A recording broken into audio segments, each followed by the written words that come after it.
at getgreathair.biz. Tuesday weather forecast, mostly cloudy near 60 today with a chance of showers. Mostly cloudy with a few showers overnight. Temperatures in the mid-40s, mostly cloudy. More clouds, more showers expected Wednesday into Wednesday night. And the temperature Wednesday, low to mid-50s. And Thursday should be partly to mostly sunny, about 55 to 60.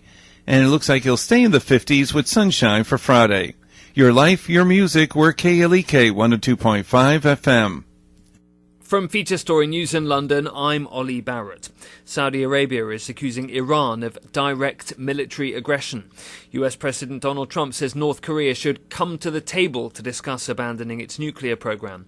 The EU's calling for a blacklist of tax haven countries to be drawn up in the wake of the leaks over tax avoidance in the so-called Paradise Papers, and a thick smog's fallen over India's capital New Delhi as air pollution spikes yet again.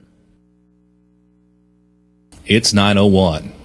KLEK LP Jonesboro, the voice of Arkansas Minority Advocacy Council. It's now time for Community Conversations, a program focusing on the people working to make the Jonesboro community a better place, while offering viewpoints from all sides of the issues. The views expressed in this program are those of the participants and do not necessarily reflect the views of KLEK 102.5 FM, the voice of Arkansas Minority Advocacy Council, or our underwriters or sponsors. Good morning, everyone, and happy Tuesday to you. Today is Tuesday, November 7th. I hope that everyone's having a great start to their chilly day, and it's a little bit wet out. Hope it doesn't start raining too hard again like yesterday.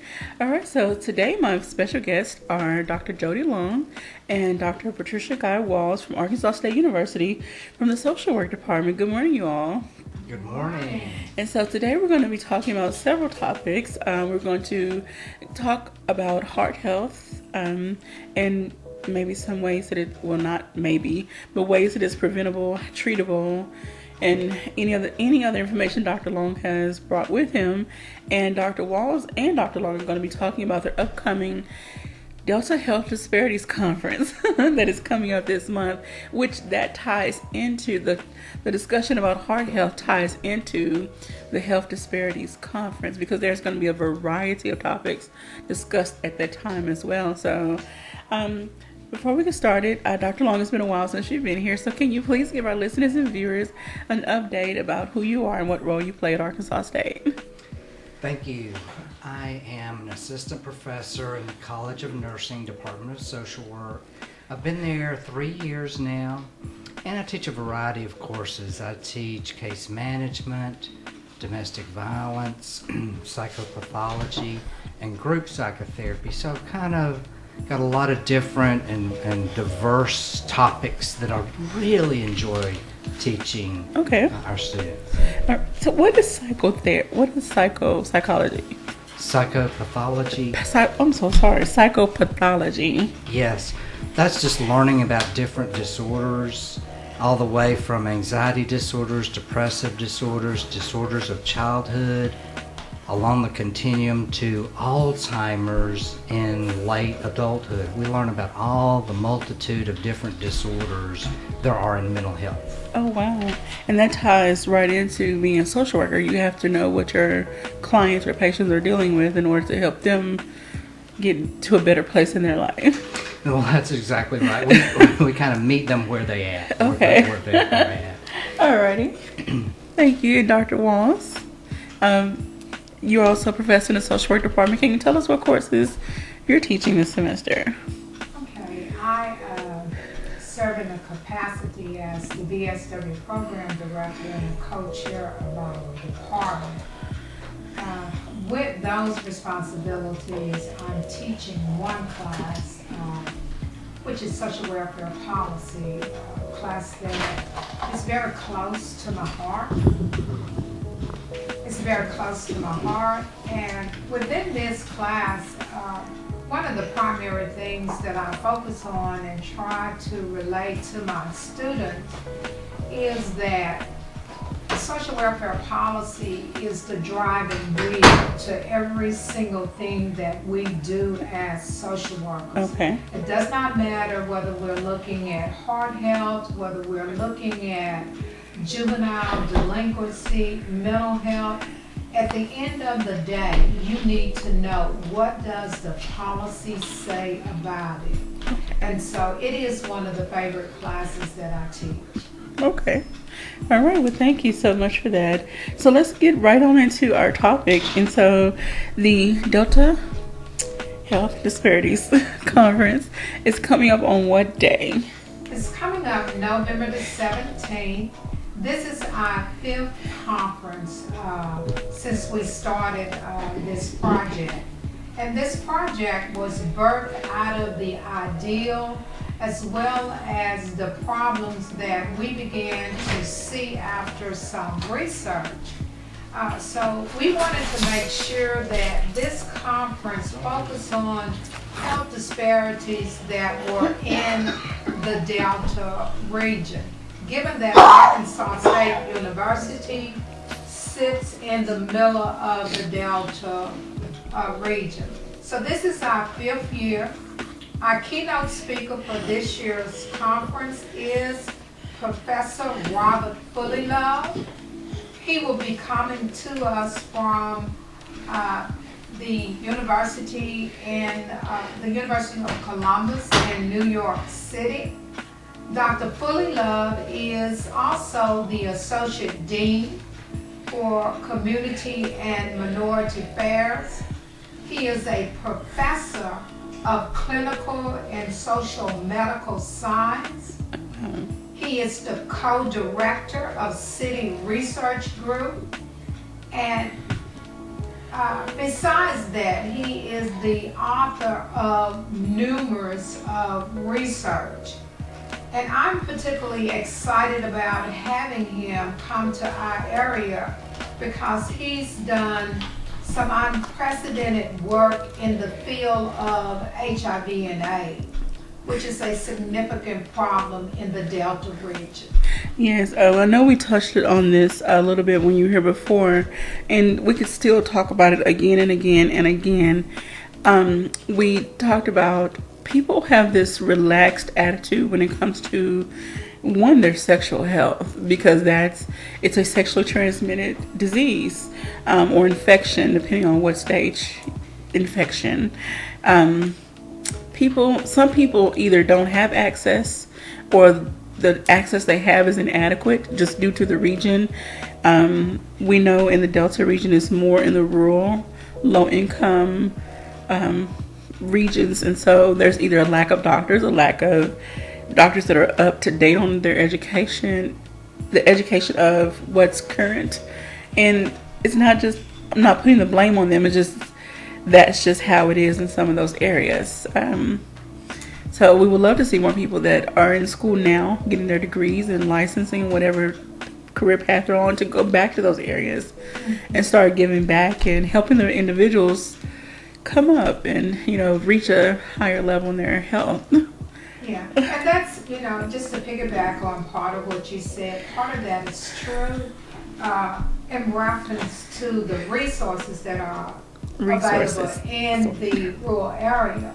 But when we look at areas that are not necessarily in the rural area, but that are part of the counties that have high HIV and AIDS, it is not just those very rural areas, because Jonesboro, Craighead County, is also in that top 10 counties in reference to high diagnosis and things. And I think that sometimes that is a myth that is out there.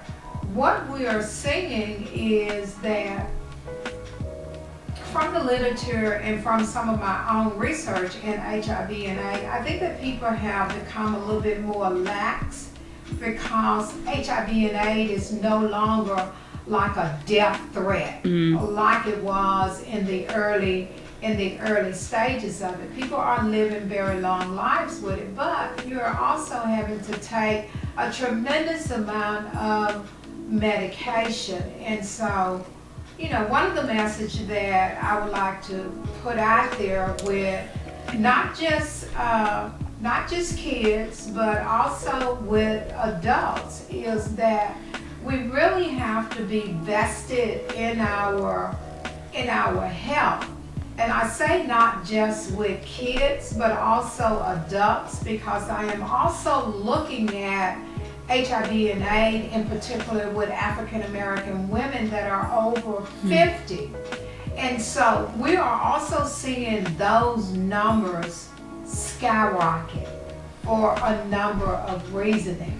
And so with this conference, we are trying to make people in our area, in our surrounding areas, more aware of health disparities. And many of the health disparities that we experience in the Delta, they are preventable. Yes. You know, they are preventable. And that means that we can stop them, or we can kind of control them a little bit better than what we are doing. Yes, ma'am, most definitely. And I know that we're going to touch on heart disease and heart health, and that is one that's also rising again in the African American community. It is preventable to some degree. Yes, you know, some people may say heredity plays a role to some degree, but I have spoken with nutritionists to say there are ways, even if it is in your, you know, family history, there are things that you can do to counteract the effects happening to you. Well, that's true too. You know, there was an interesting study I was just reading not long ago called the China study. Okay. That looked at different cultures around the globe and compared heart disease between these different cultures. And they found some communities in China that simply ate a plant-based diet and had such a low incidence of heart disease. And so nutrition, your diet, what you do, what you eat, what you put in your body is significantly important. You know, our cells rebuild themselves every day, and they need nutrition to be able to do that. And if we eat a lot of foods, processed foods, or foods don't include a lot of nutrition, the cells aren't able to use that. So they keep sending up this signal to the brain that we need nutrition. And so that's what we need to do, is kind of eat more of a nutritious, healthy diet to keep our cells rebuilding strong and healthy and avoid things like heart disease. Oh, wow. Okay. Now, what are some ways that, now is this something, I'm sorry, let me back up. Is this a topic that's going to be discussed at the conference as well? Yes. Dr. Okay. Walls and I will be speaking on heart disease, and we'll be looking at preventive steps there as well. Because there is this disparity in different cultures here in the United States, that some cultures have very little heart disease and others have a more of a significant degree of heart disease. Oh, wow. So has there been studies to try to find that link between the ethnicity and the disease that the person encounters? Well, you know, the thing about it is we tend to go back in social services and social work specifically on poverty. Okay. And kind of raising people out of poverty. And there was a study done a couple of years ago on the states that it was easier for a person to rise out of poverty into the lower middle class or the middle class, and which states it was more difficult to rise out of poverty. And the states that provided social services and had more social workers per capita, per person, enabled people to rise up out of poverty and lead a more quality life. And that included a more healthy life as well. Yeah. And I was also like to just comment on that, because heart disease is, it became part of my life and part of my research when my husband got sick. Okay. And so there are some social economic factors that is tied to heart disease, but there are some other links that is also tied to it. And I think it is a lot of times those links that people remain unaware of. Okay. Because you got to really get in there and study it and know. And what I learned from my husband's own illness is that Yes, it is a preventable disease, and yes, diet plays a role, and yes, socioeconomic status plays a role, but there are some other things, and culture, but there are some other things that also affects that is not really, people haven't done a lot of writing on it, and it's something that I hope to try to do some more on. But even the medication that one takes, some of the medication that is out there that is in reference to heart diseases that, Jody may take and it may be fine, but it may be counterproductive for my husband.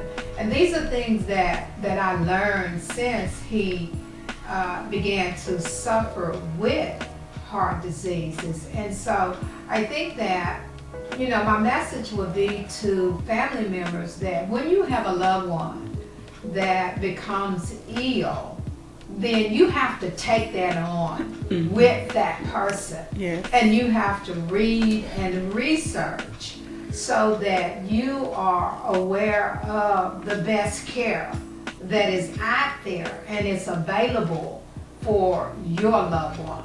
Okay. What's interesting about that too is if you've ever seen Dr. Wald's husband, he looks like he just walked out of the gym in a fitness competition. Because he didn't meet the categories. I mean, he did the diet. He was an athlete. He was proactive in exercises, and he got a cold and he got a virus and it attacked his heart. He got a cold, he got another virus, and it attacked it in the same spot, thereby weakening his muscles. And so we have had to learn, all of these different medicines and what works for him. And, I'm always in all of this conversation with his treating team, and he has a really good treating team. Okay. And they're like, well, where did you read this? And I'm like, well, let me show you. Sometimes it takes just a little more research, and I'm one of those. I try to stay on top of different awareness issues, and then issues that have affected my family, such as Alzheimer's and diabetes, and some heart issues. So I try to be one of those advocates to say, okay, look, educate yourself so that you can advocate for someone you love. When someone is going through something, anytime I hear about someone having a stroke or heart attack, okay, here's some information. Go to this website, dig, and learn all the different treatments, medications, like you said, learn as much as you can. So when you go to the doctor, you have something to talk about, whether versus them just coming in, the doctor tell you what they think, what they feel, and they walk out. No, make them stay in there and talk to you about any concerns you have, answer any questions, or at least make them say, look, I don't have the answer right now, but give me a little while and I'll get back with you. So we as individuals have to be proactive with our health. When we go to the doctor, we can't just yes, they went to medical schools. I'm not taking away what the doctors have learned, but at the same time, we have to start asking those deeper questions and digging deeper and making sure that we're getting the best care possible for whatever condition that we have. What I tell my case management students is when they get out in the field and they're working with clients, to prep their client for their doctor's visit. Okay. Let them know what to expect. They're going to be in one huge waiting room. They'll have to check in. They'll have to wait a while. They'll get called back. They'll get their vitals taken. They'll go into a smaller waiting room, and then they'll wait for the doctor. But I also tell them, have your client write down what they need to talk to the doctor about. Write down their questions, what you want to ask your doctor, because you're likely to get in there and forget the main reason you're there. You'll get off on some tangent, and before you know it, your doctor's out the door. Yes. And you didn't even really get to ask him what you needed to, so to write everything down. And I think, the way medicine is today, the average length of time, like a primary care physician or a family physician spends with a patient is 7 minutes. 7 minutes? Very brief. You've got to see your doctor and get your points across, because you're done in a matter of minutes these days. Oh, wow. Yeah. And if you are being proactive, they will extend that time. Okay. My visits with my husband is, they are asked him questions, but they have gotten used to me. Okay. And then they'll say, now tell me what's going on. Okay. You know, so being proactive is really, really key. And it's been my experience with doctors about my own health as well as my husband and my children is that they always have appreciated, you know, the feedback and the information that you have shared with them because they're the expert in their field, but you're the expert on your loved one. Okay. You know. Alrighty. And so let's talk about some more things that will be discussed at the Health Disparities Conference. I know based on the flyer, it says healthcare issues, policies and ethics, HIV/AIDS, and sexual health. And Dr. Fullylove is going to be talking about, in particular, HIV and AIDS. But what are some of the other health issues that are on the list to be discussed? Okay, we're very excited. I think I shared with you briefly last time I was here that we're having a student poster forum at our conference, and they have really put together some really, really good topics.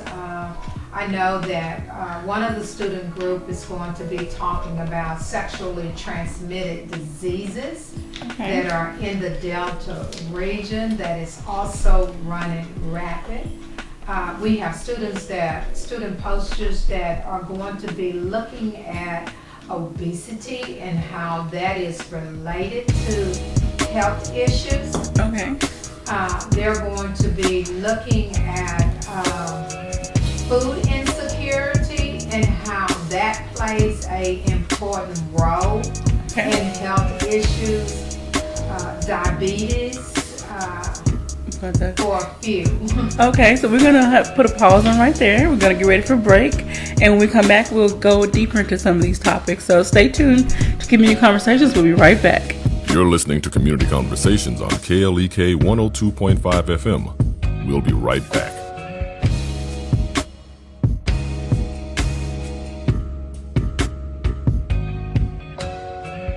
Moms, do you find it challenging to raise your son? I'm Mark Merrill with today's Family Minute. We all know that boys are very different from girls. Generally speaking, boys are rougher, louder, and less attentive. So, how can you raise your boy to be a responsible man? Here are 7 principles for raising sons well. First, channel their energy. Rather than trying to get rid of your son's energy, channel it into something productive like sports, arts, or other activities with friends. Second, protect their eyes and ears. As a mom, it's important to protect your son from harmful things like media violence, graphic sexual images, and inappropriate music. For more advice on raising your son, visit imom.com. Remember, your family first.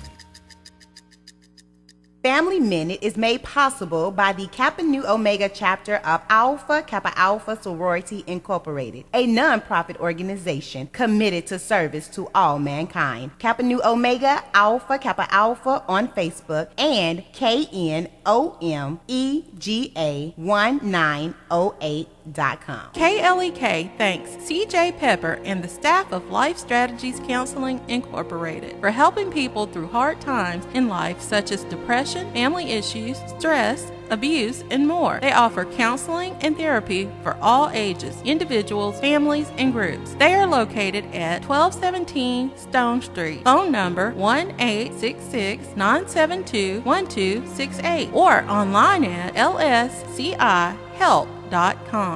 Courtesy Productions and KLEK presents the first annual Christmas and Blues Southern Soul Showcase featuring Billy Soul Bonds, Charles Wilson, Mo B, and Ricky White.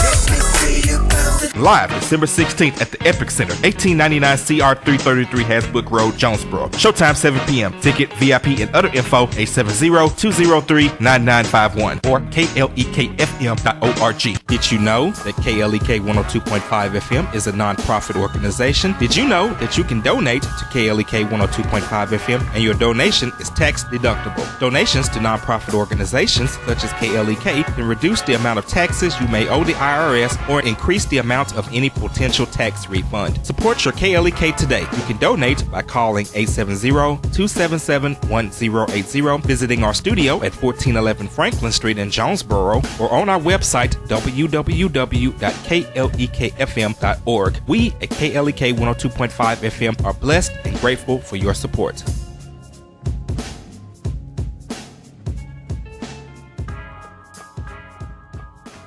From the KLEK Community Calendar, Christ Ambassadors Ministries International presents Spiritual Preparation Conference, November 9th and 10th, 2017, at the church located at 5114 East Nelton Avenue in Jonesboro.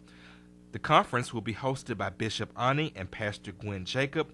Special guest speakers will be Tommy Smith ministering in worship, Apostle Brian Carter, and Bishop Adrian Rogers of Fullness of Joy Ministries, who will be the special speaker for Thursday night. The start time for each night is 7 o'clock p.m. More information is available at 870-623-4013. And now back to Community Conversations on KLEK 102.5 FM. All right, welcome back to Community Conversations on KLEK 102.5 FM. We're speaking with Dr. Jody Long and Dr. Patricia Guy Walls from Arkansas State University from the Social Work Department, and we're talking about the upcoming Delta Health Disparities Conference, which is the 5th annual, and this is November 17th from 8 o'clock to 4 o'clock. Is that the right time? 8 to 4. Yes. And it's going to be in the Student Union. Now, this is going to be a big conference. They have pretty much taken over the Student Union because there's going to be lectures, discussions. There's going to be also some health, posters, and we just kind of take over the Student Union for the entire day. Some screenings. Yes. That's the word I was looking for. Yes. So poster displays and screenings and lectures, all sorts of things going on at that time. We have vendors there, and I think we still have room for a couple of more vendors, but we have a number of vendors who'll be participating there as well. So if someone wants to be a vendor, how can they get in touch with you? They can contact Ms. Barbara Brooks, our administrative assistant, and just register as a vendor. And we do have some slots left and available. So if you have a business out there that you want to promote during this conference, by all means, please call Ms. Barbara Brooks. All funding that we raise from our vendors will go into scholarships for students. So it's just $75 for you to set up your table. If you don't have a table, we will provide a table for you. So please contact Ms. Barbara Brooks at 870-972-3984. It's also nice too because we have all our 99.9% of our students, both graduate and undergraduate students, will be in attendance, and it's just a huge flock of people getting ready to graduate and become professionals in the community to touch base and give them some exposure through these vendor booths. That would be amazing. I don't see why any student want to pass up the opportunity to get some hands-on, experience or knowledge in the field that they're going to be working in and with the individuals that they may be working with. Okay, so let's get into some of the speakers and some of the other topics that will be presented during this conference. Okay, we're going to start with the student poster presentations, and some of those topics that I would like to speak on a little bit more. I'll just give you the titles, and I want to give away what our students will be presenting. And these will be senior level policy students from both of the policy classes. They will have topics that will look at and address incarceration and the mentally ill. So they're going to provide a lot of information on what happens sometimes when people that are mentally ill are incarcerated. Again, we said earlier they're going to be looking at food insecurity and the effect that food insecurity have on children's health as well as their mental health. They're also going to be looking at chlamydia in the Delta region, which is a rapid growing sexual transmitted diseases that is running rapid, and we found out just how rapid it was running in the Delta last spring. Dr. Evie Taylor and I presented a workshop to students on sexually transmitted diseases, not only in the Delta, but that are pretty prominent on college campuses. Other presentations that they will be looking at, you had mentioned this earlier, but they're also going to be looking at factors related to strokes, in particular in African American men. So that should prove to be very interesting. And finally, they're going to be looking at mental health effects on children who witness domestic or intimate partner violence. Oh, wow. So we're very pleased with the work that the students have put together in these poster presentations. These students will be from both policy classes. One is taught by myself and the other one is taught by Dr. Patricia Wilkerson on our campus. Alrighty. I know that a lot of hours and have gone into putting this conference together, and I'm sure that every professor is on board. Have you been getting a lot of feedback from other departments wanting to help out or just participate in some way in this conference? Yeah, we have, I say we are blessed enough to work in the greatest college on campus, which is the College of Nursing and Health Profession. And we have developed some really good collaborative workshops with our colleagues, and many of them will be on board that will be assisting us with some of the health screening that we will be doing. One of the things that we will be doing this year, which is a first, and I'm excited about it because I wanted to do it in the past, but somehow we were behind the curve. But this time we're not, and we will be offering free vaccines for flu shots. And our College of Nursing and Health Profession senior level students will be assisting our health department in administering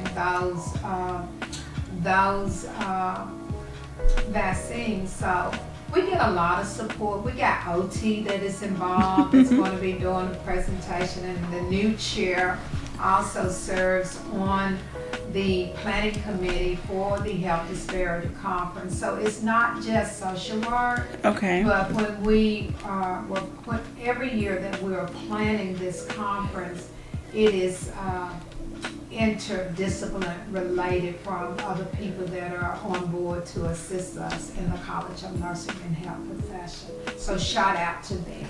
That's wonderful. So round of applause to Arkansas State University for putting this on. And we want to let the community know this is not just for Arkansas State University. This is for everyone who wants to attend. So let us know, what are the prices for the different, what is the cost, to attend the conference? Registration is $70. Okay. And if you want lunch, we will be having a sit-down lunch based upon what our evaluation said. People wanted a sit-down lunch. We're going to be providing that for you at a cost of $15. So it is important that if you want the sit-down lunch, when you do your registration, please mark that. For our professional people that are in the field, our field supervisors that take our students year after year, they get a discount rate for registration, which is $40, which is the same as the fee is for faculty of other departments that will be attending this conference. For student registration, it's just $15. So again, if you have not registered, please do so. The conference is slated for next week, November the 17th. We will begin at 8 o'clock. I strongly encourage you, if you have not registered and you want to be a part of that sit-down luncheon, that you take care of that as soon as possible, because Ms. Brooks will be closing the lunch part of it, I'm thinking this week. So again, if you are going to register and you want lunch, we are encouraging you to do that as soon as possible. Alrighty. All right, so Dr. Long, what are some other things that you will be touching on or concerning heart health? Heart health. What are some other aspects of that you will be touching on? Well, specifically, we'll be just touching on the holistic approach to heart health, including mind, body, and spirit. We look at not only the nutritional aspects of heart health, but being active. And we used to, the term exercise was need to exercise. But years ago, when one of my students did a poster on exercise, and he got so many comments on the lack of embracing just the term exercise. So now we say active. Becoming active, and people seem to really grasp that a lot easier so it was than a matter exercise. Of changing the label. Changing the label is exactly right. And also, feeding your spirit. If you lack that, the other two suffer, both mentally, psychologically. You have to feed your spirit. And there are a lot of different avenues to feed the spirit. It's not necessarily going to church, and although that's extremely helpful for just a number of different people, but feeding your spirit in some type of nurturing endeavor for yourself. Sometimes it can just be taking a walk out in the park, and sitting out in your backyard in the quiet, or whatever it is that meets your needs, but also feeding your spirit as well.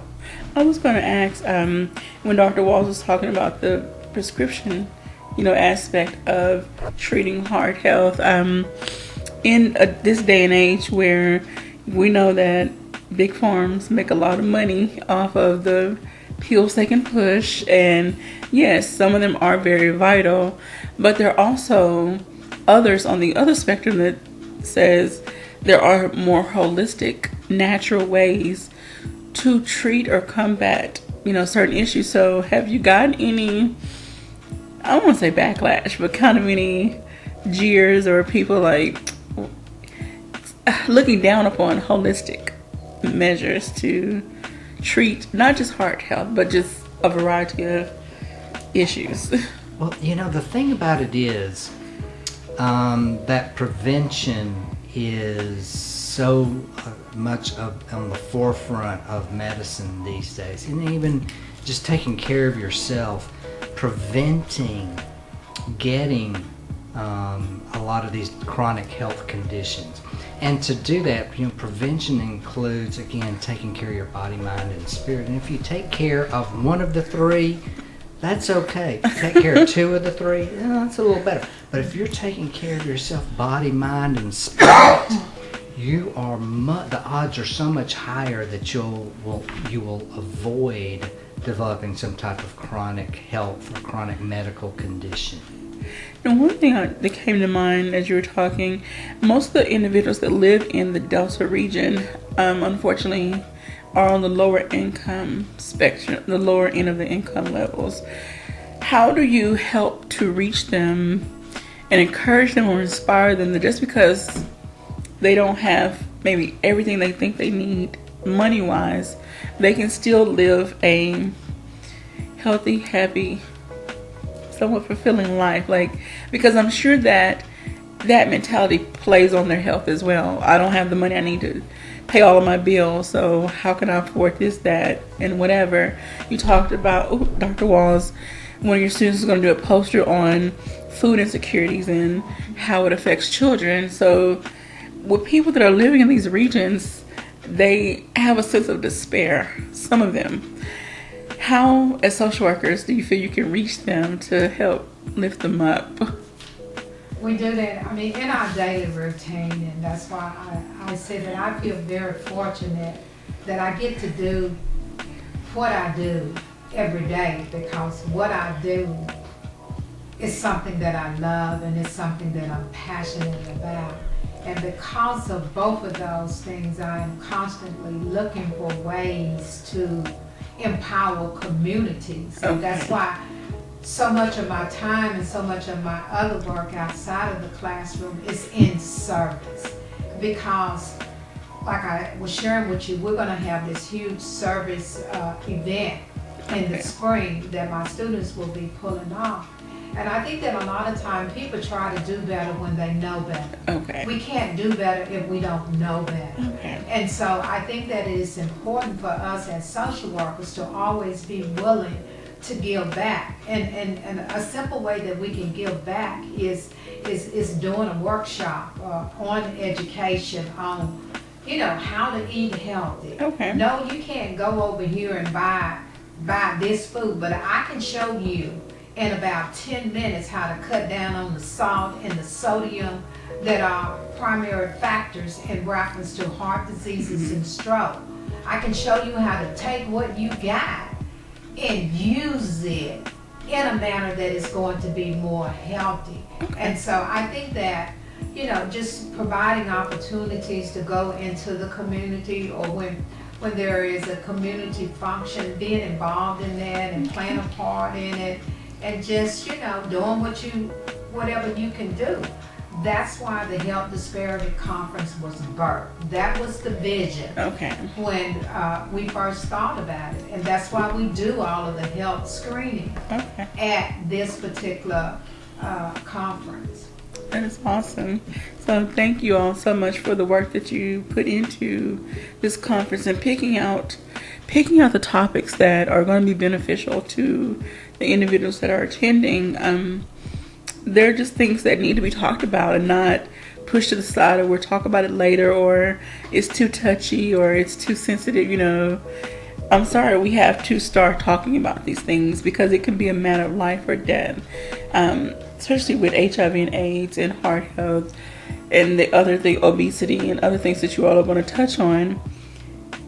Not talking about it, not dealing with it is not helping the issue. And even though, yes, more people are living longer with HIV and AIDS, there's still ways to prevent yourself from getting it in the first place. So let's talk about that up front, and then we won't have to deal with the medications and doctors and other treatment options that are available. Same thing with stroke. If you know the risk factors ahead of time, if you know what you can do individually, then we can avoid the many doctor's visits and the medications and XYZ treatments. And I have a list of some of the topics our presenters will be speaking on. Oh, yes. We've got perceived barriers to psychotherapy treatment in rural mental health by Dr. Cheryl Knight. Okay. Where's she from? Dr. Knight is from here. She's part of our social work staff. She's been in our department now for a couple of years. And we have Dr. Jocelyn Martin, who'll be speaking on ethics in healthcare decisions, which is kind of wide open, but she's got a couple of key pieces that she'll be talking about. Okay. Of course, then we have the investment in prevention with HIV and AIDS by Dr. Karen All from the nursing department. Okay. And then Dr. Walls and I will be talking about psychosocial approaches to cardiac care. And we also have the wellness of grief, loss, and separation. Oh, no. And that's by Pamela Randolph. So we have just a diverse number of topics. And then here we have an overview of studies focused on the lived experience of African Americans in the Delta by Dr. Tamara Pace Glover and Dr. Wilkerson. Now, what is, can you give us a little more details on that one? Yeah, that last topic was the lived experience of African Americans in the Delta, and that's growing up in the Delta and what their experiences is here in this particular region, and some of the kind of harsh realities that kind of define their lives of growing up here in the Delta. It kind of reminds me of years ago. I had just moved to Memphis, and I had moved from Athens, Georgia. It's kind of a small college town, and moved to Memphis, which was an urban city. And I love Memphis. I love Memphis still to this day. And whenever I need an urban fix, my wife and I travel back to Memphis. But I was given the task to start up one of the lower functioning group therapies there in Department of Psychiatry at the University of Tennessee. And so I got referral. I had enough people to start a group. And I had maybe 7 or 8 of these older ladies who were on a fixed income, like Dr. Walls was talking about. They had just a small amount of money to kind of carve out some quality of life in their life. And of course, food being one of the pieces that they relied on for their quality of life. Okay. But the first group session that I walked into, one of them asked me, now remember, they had come up from the Mississippi Delta. They had done hard work their whole lives. Okay. And here I came in with a button-down shirt, vest like I've got on today, and I come marching in there ready to start my first group. And again, this is 25, 30 years ago when I was a little bit green behind the behind the ears. And sat down, hey everybody, y'all ready to start group today? And this one lady looked at me and deadpanned, have you ever chopped cotton? Oh my goodness. And everybody was staring at me. And I thought, I wonder, there's got to be some meaning behind this, right? Okay. And the meaning was, are you going to be able to understand what our lives are like? Oh, wow. Now, I got to admit this. Well, so can we hold that thought until we come back? Because I don't want you to run out of time. Yes. We're going to finish that thought when we come back from break. Stay tuned. We'll be right back. You're listening to Community Conversations on KLEK 102.5 FM. We'll be right back.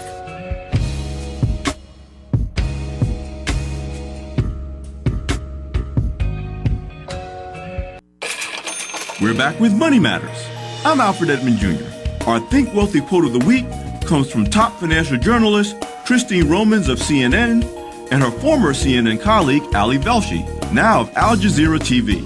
In their book, How to Speak Money, the language and knowledge you need to know, Romans and Velshi say, more relationships break up over money than over any other issue. So learning how to discuss it and why it's okay to feel differently about it than your significant other may feel is pretty important. It is critically important to be able to talk about money with your spouse or significant other, ideally before you begin to commingle your finances and especially after doing so. And if you're just thinking about getting serious in a relationship, your ability to be open and honest about all of your finances should be a major litmus test before moving forward to deeper commitment. Failing to do so destroys both finances and relationships. I'm Alfred Edmond Jr. for Money Matters, a product of American Urban Radio Networks.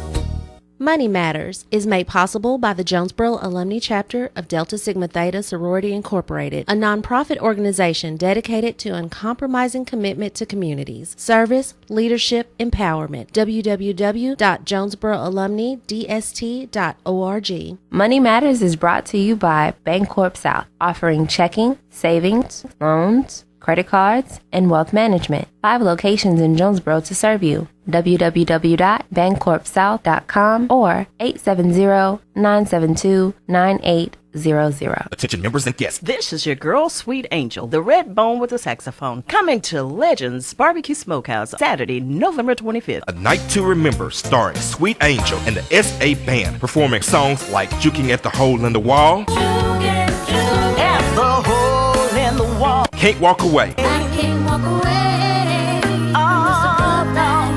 Showtime 8 p.m. Ticket and other information, Legends Barbecue Smokehouse, 870-530-3121. Meineke of Jonesboro is now Starks Auto Service, a full-service auto repair and vehicle maintenance center, offering engine and transmission repair, brake service, tires, oil changes, and more, performed by ASE certified mechanics. The all-new Starks Auto Service, 2813 South Caraway Road in Jonesboro, 870-204-7112. Starks Auto Service, Jonesboro.com.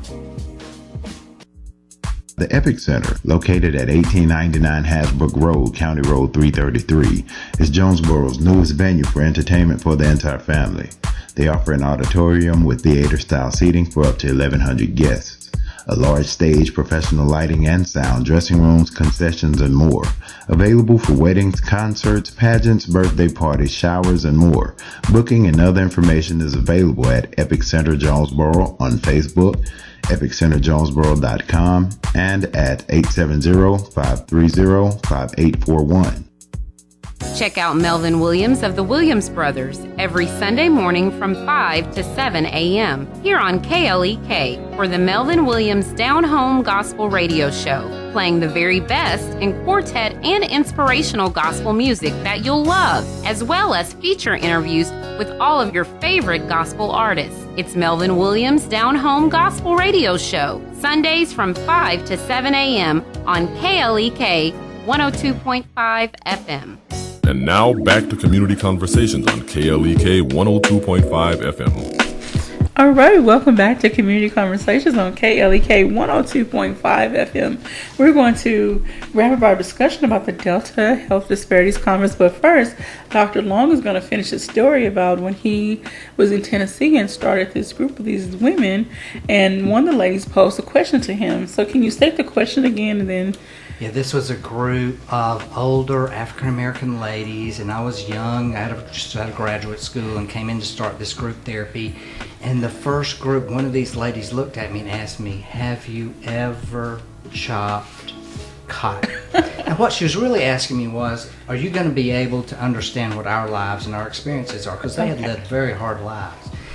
Now, growing up in Georgia, I grew up in rural Georgia, and I had baled hay. Okay. So I answered her, I said, I have not chopped cotton, but I've baled hay. And everybody in that group nodded their head that, oh, this man, he may look a little different than us, is going to understand what hard work and a hard life is like. Okay. Now, what I didn't tell him is, I did that one day. At the end of that day, I was exhausted, tired. I was a teenager, and I said, I'll not be back, right? But I had baled hay. And that's what they needed to know. Okay. I could understand what hard work and what a hard life was like. I think anyone that goes into service fields where you're working hands-on with clients or patients, you know, however you categorize them, you need to have some working knowledge or experience of what that person's life has been like. And okay, not to say everyone should go go get a house in the woods and live there for a week or month, and you know, but still, you need to have some way you can connect with the people you're working with.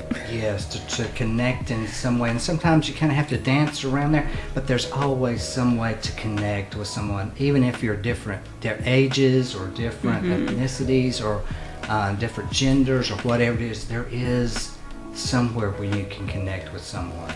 And by getting to that, start a conversation with someone. You never know what they're willing to tell you if you approach them in a certain manner. And do you address this with your students? Either of you, when you're first time meeting someone, don't go in with just your clipboard and notepad, you know, like you're ready just to, okay, let's outline your issues and let's work on a case plan right now. Do you try to help them, okay, look, one day at a time, take it slow? Yeah, we try and form an alliance with them in the beginning, and I'll let Dr. Long explain. From day one, when you decide that social work is for you, okay, and that you want to major in social work, and from the time that you submit your application after you have had intro to social work, which is our first entry-level class, the way our curriculum is designed, it is designed to teach you that skill set. And just what I was saying to you earlier, we, from the time that we get our students, part of our curriculum is giving you all of this knowledge, okay? Our curriculum is lockstep. Our first class after you have intro to social work, when you take HBSE 1, that's looking at that person in their environment, not your environment. So we teach students to start where the client is. Okay. Our curriculum is designed to do that from the day that we get them until they walk across that stage. Okay. And so that's why, I firmly say everybody can't do this. Yes, ma'am. Everybody can't do it. We really are superheroes. All right. I do have to give a shout out to social workers because you all are literally everywhere. Hospitals, jails, nursing homes, schools, everywhere. Yes. You all help individuals in a variety of ways to, what are your issues? How can we help you connect to the resources that are available to get you back to, some form of normalcy in your life? Provide some relief and improve the quality of their lives. That's what we do as social workers. So I really thank you all for that. And again, the Delta Health Disparities Conference, November 17th, from 8 to 4 in the Student Union. Is there a particular floor, or is it going to be on various floors? We will be primarily on the 3rd floor because that's where all of the conference rooms are. Okay. And lunch will be in Centennial Hall. All of our vendors will be on that floor. All of the individuals that will be doing our health screening will be on that floor. One thing that I did fail to mention, you may go off the floor because we're going to have a silent auction. Okay. And so when you are bidding on items, you would have to go down to the cashier window and pay for those items. Okay. Again, if you are not registered, let me please encourage you to call Barbara Brooke at 870-972-3297 to get registered, or go to our webpage. There is a link that you can register from the webpage.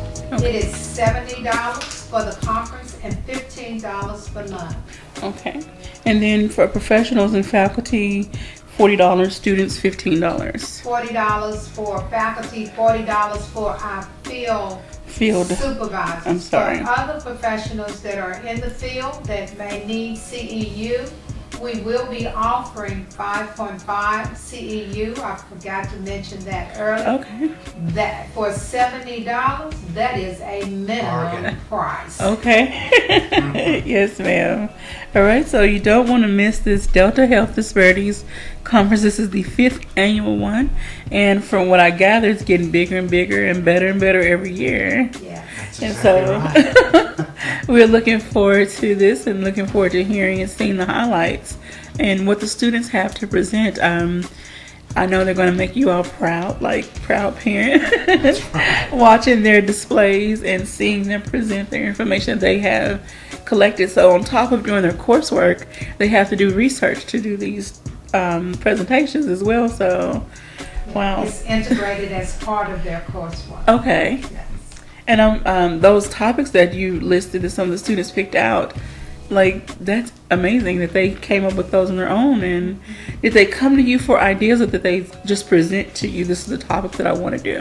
They presented, we take a class and just have them to, again, when you're doing research, you need to be doing it on something that you're passionate about. Okay. And so we let them pick their topics and then try to provide some guidance in narrowing that topic down. Okay. So that they don't make themselves totally insane when doing the research. And I think that they have done a good job. All right. Well, thank you, Dr. Long and Dr. Walls, for joining us today.